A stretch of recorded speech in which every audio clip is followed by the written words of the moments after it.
అద్మానంకున వాడెత్తు గిట్ల కూడా ఉంటారు. ఏంటంటే యాదాద్రిలోల్లా చింతపండు బత్తాలు ఎత్తుకపోతురు కాదు. అరే అవంటే గుళ్ళ పనిచేసే కాంట్రాక్ట్ ఉద్యోగులట భక్తులకు పంచే ప్రసాదం సామాన్లను ఎనికేసుకొని పోతురు. ఈ కార్ల చూడురు బత్తాలు ఎట్లా దాచిపెట్టిరో, వీటిని ఎట్లా తీస్తారో ఎరికేనా. ఆగో పోలీసారు చూయిస్తుండు చూడురి.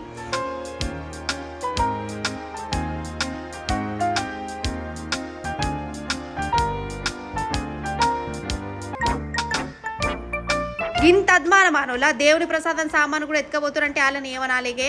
వాళ్ళ కథ గట్లున్నదా. గీ తెలివి మంతులను చూడు, వీళ్ళ తెలివి కగ్గి పెట్ట. గంజాయి దొంగలుల్లా ఆంధ్ర నుంచి మన హైదరాబాద్ సప్లై చేసే పని పెట్టుకున్నారు.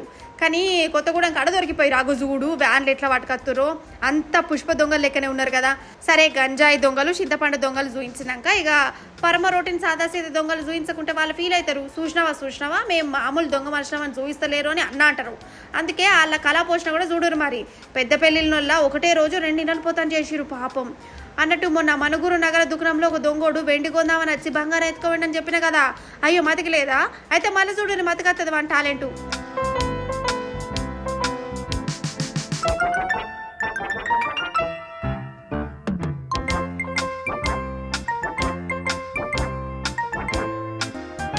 యాదికి వచ్చింది కదా ఈ దొంగోడు. మొత్తానికి ఇవాళ దొరికిండోళ్ళ ఈడ ఆంధ్ర దొంగోడు గొర్రెల సత్తిగాడ దీని పేరు.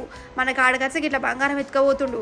మన మనుగురు పోలీసులు వీని దొరకబట్టి 162 తులాల బంగారాన్ని బయటికి కక్కిచ్చిరు. 162 తులాలంటే ఏందన్నట్టు అసలు లెక్కయ్యూరోళ్ళ 16 లక్షలు కదా. ఈయన పని మంచుకున్నది పటు. ఇంకా నయం బంగారం అంతా దొరికింది, లేకుంటే పాపం ఎంత హరిగూసవును.